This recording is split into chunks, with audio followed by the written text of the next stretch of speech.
নমস্কার, ফ্রুটস ক্লাবে স্বাগত আপনাদের সবাইকে।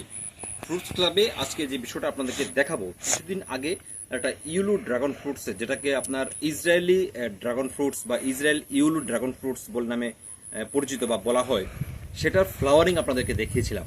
আজকে দেখাবো তার হারভেস্ট। এটা ইসরায়েল ইউলু ড্রাগন ফ্রুটস। এটা প্রথম আমাদের ফ্রুটস ক্লাবে এটার ফলন হয়েছে এবং ইতিমধ্যেই আরও ফুল এসে গেছে। এটি অথবা 2-3 দিনের মধ্যে সেই ফুলগুলো ফুটবে। তো আজকে ইসরায়েল ইলুর যে ড্রাগন ফ্রুটস, সেটা আজকে হারভেস্ট করব। এটা অত্যন্ত ত্রিপুরাতে এটার ফলন খুব কম। দেখুন, দারুণ দারুণ সাইজ হচ্ছে, দারুণ সাইজ হয়েছে। এটাকে বলে ইসরায়েল ইলু। এটা উপরটা যেমন মানে হলুদ বর্ণের হয়, ইয়েলো কালার হয়, ভেতরটা কিন্তু হবে অনেকটা হোয়াইট কালার। এটার টেস্ট কেমন সেটা আমরা চেক করব এবং তার ওজন কতটা হয়েছে সেটাও কিন্তু আমরা দেখব। এবং ইসরায়েল এলু প্রথম যে প্রোডাকশনটা আমি দেখলাম, এই প্রথম প্রোডাকশনের নিরিখে বলা যায় সেটা প্রোডাকশন খুব একটা খারাপ হবে বলে তো আমার মনে হয় না।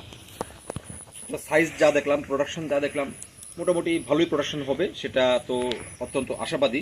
এখানে আমার একটা পুলের মধ্যেই এই ইসরায়েল ইয়েলুর যে ড্রাগন ফ্রুটস সেটা ছিল। মোটামুটি আজকে 1, 2, 3, 4, 5টা আমরা হারভেস্ট করব। একটা প্রথম হারভেস্ট করেছিলাম জগন্নাথ দেবের রথে, প্রথমটা আমরা দিয়েছিলাম। তো আজকে বাকিগুলো হারভেস্ট করব এবং দেখব এগুলো আসলে কেমন বা কেমন তার স্বাদ হয়েছে, কেমন টেস্ট, সব কিছুই আজকে আমরা টেস্ট করব এবং দেখব। এটা হচ্ছে ইসরায়েল ইয়েলো ড্রাগন ফ্রুটস। আজ এই পর্যন্ত, সঙ্গে থাকুন। নমস্কার।